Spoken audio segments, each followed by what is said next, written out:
ആറ്റുവക്കിലെ ആഞ്ഞിലെ ചോട്ടിലെ കാത്തു നിന്നൊരു തോണിയല്ലേ ആർത്തിരമ്പി നിറയണ നിരത്ത് നീന്തിയെത്തണമെന്നരികെ ആരുമൊന്നു നനയാൻ കൊതിക്കണ രാവിലാദ്യ മഴക്കുളിരിൽ നീ പറയും കഥകളിലൊക്കെയും തൂമഴ തുള്ളി തുള്ളി വന്നു കണ്ണിലെ പൊയ്കയില് കുഞ്ഞലമാലയില് ഞാനോ മീനോ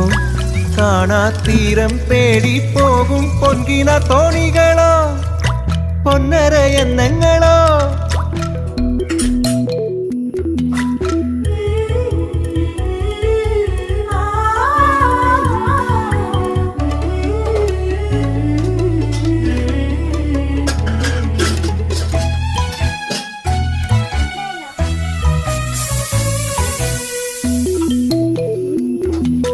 പോക്കുവെയിലിനും മുങ്ങിക്കുളിക്കുവാൻ ആർത്തി തോന്നണ ചോലയല്ലേ കൂത്തടിക്കും പരൽ മീനെ കണ്ടപ്പോൾ ഓർത്തുപോയി നിന്നിൽ മിഴിഞ്ഞ